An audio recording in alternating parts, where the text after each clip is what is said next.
The blue light from Claire's phone illuminated her face in the dimly lit apartment. It was a Friday night, and she was scrolling through her social media, her mind numb from the week's stress. A faint whisper, barely audible, brushed past her ear. Just the neighbors. She paused, holding her breath, her thumb hovering over the screen. Silence. Trying to dismiss the unsettling sound, she went back to her scrolling, but a knot of unease had settled in her stomach. Another whisper, this time a little louder, sent a shiver down her spine. It seemed to slither from the corner of her room where an old ornate mirror stood, its surface cracked and webbed with age. Claire slowly lifted her gaze, her heart pounding against her ribs.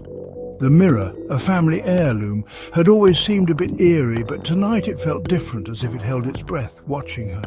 It's just the wind, a draft finding its way through the old building. But deep down, a primal fear began to stir. The whispers came again, a chorus of hushed voices, their words indistinguishable, yet undeniably menacing. Her fingers trembled as she placed her phone on the coffee table, the blue light disappearing, plunging the room into an even deeper darkness. Claire's breath caught in her throat. The whispers were coming from the mirror. There was no other explanation. She watched, transfixed, as the cracked surface seemed to ripple, the reflection of her room distorting, as if the mirror itself was alive, breathing. Fear, cold and sharp, shot through her. She wanted to scream, to run, but her feet felt rooted to the spot. The whispers grew louder, more insistent, their tone laced with a chilling malice that sent shivers down her spine. They seemed to wrap around her, pulling her closer to the mirror. Her reflection no longer looked like her.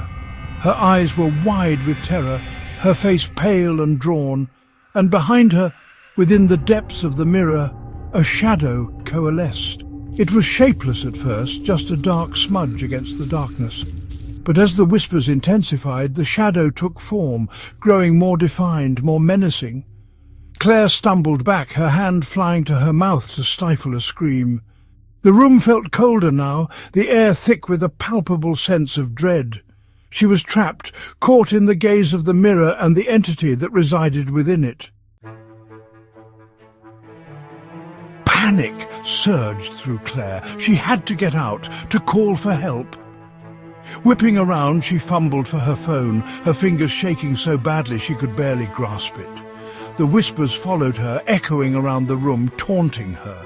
Frantically, she dialed Emma's number, her best friend, the one person who always knew what to do. The phone rang, each tone a hammer blow against the silence. Pick up, pick up, pick up. She pleaded under her breath, her voice choked with terror. Claire, what's wrong? You sound strange. Emma's voice, usually so reassuring, was faint, as if from a distance. Relief washed over Claire. Emma, thank God, there's something in my apartment, something in the mirror. Her words were cut off by a sharp crackle on the line. The whispers grew louder, drowning out Emma's voice.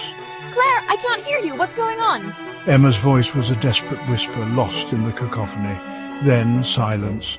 The line went dead.